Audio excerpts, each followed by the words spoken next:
Good Shabbos. This week's portion is Parshas Shoftim.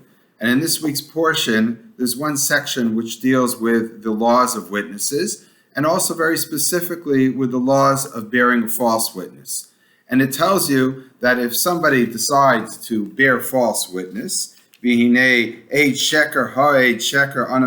someone bears false witness against his brother,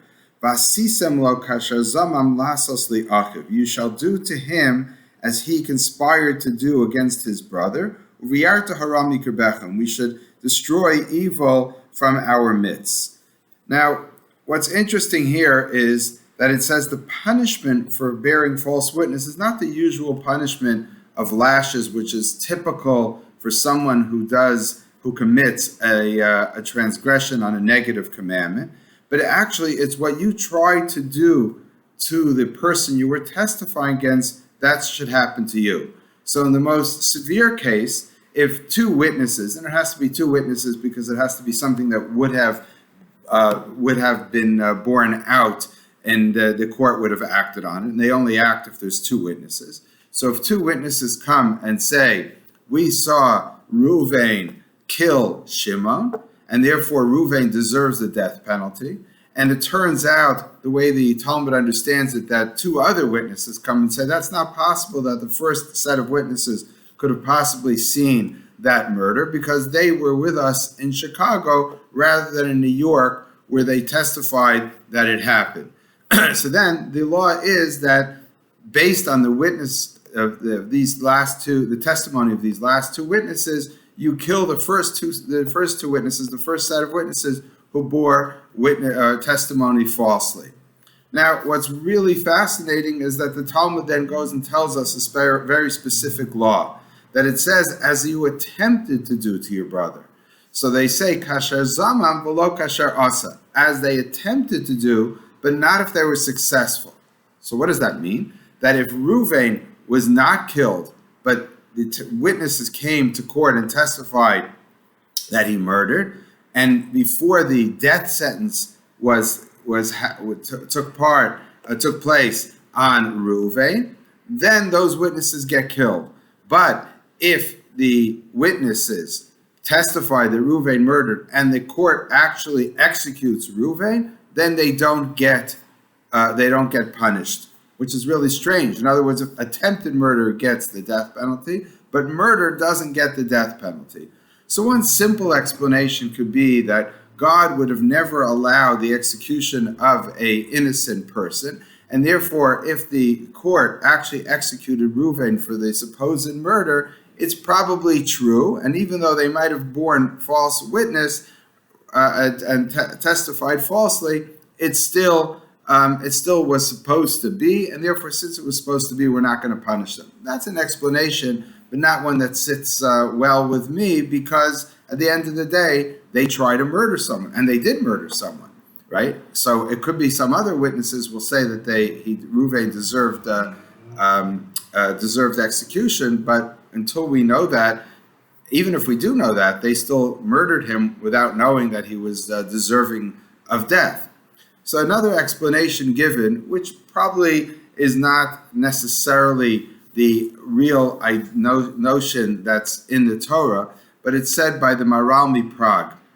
And it tells you something about the nature of the will of people. And the way I saw this explained is the following, that if someone comes to a wall and throws a huge rock at the wall, there's two things that either could happen. Either the rock will break the wall and break through it, or the rock will not be able to break through and it will bounce back and hit you. So they say the same thing is true with the witnesses. The witnesses have the ability for their will to come true. And therefore, it's either going to happen that you try to murder Reuven by your false testimony, and therefore it came true and it happened with Reuven, or if Reuven is not killed and you weren't successful in killing him, it will actually bounce back and kill the witnesses themselves who falsely testified. Now, I think the message there is very simple. I think it's a simple message. And that is that God has given us the power of the will. And this is really best understood in the Kabbalistic model, where many people have said that when we are created, B'Tselem Elokim, in the image of God, just like God, the word Elohim means power, really, the forces in the world. Just like God is the Koach HaKochas Kulam, he's the power behind all powers, and his will is sufficient to actually come to fruition. God willed the world into existence, and it existed.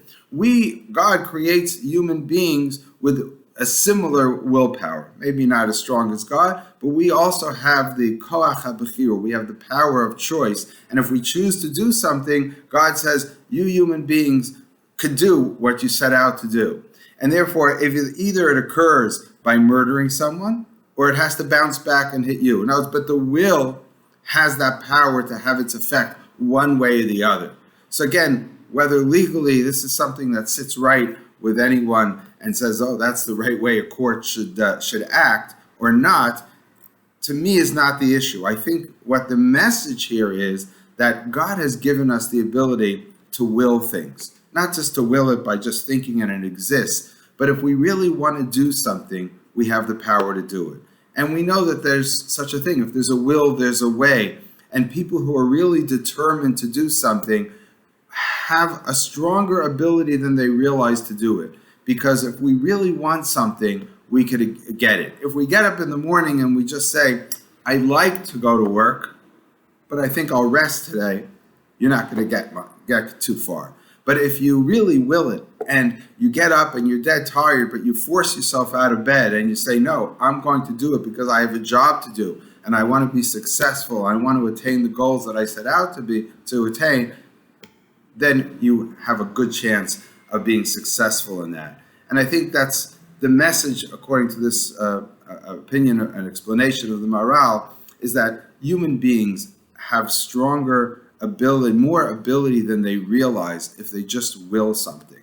And we have that power that we're given by God. And I think the message is we should take advantage of that and really set out with full intent to do that which we really wish to accomplish and work hard with it in one way or another, hopefully not by murdering someone, but by being successful, not just in business and making money, but in doing acts of kindness, having a family, treating everyone well. If we really want to do that, we have the ability to do that. Good Shabbos.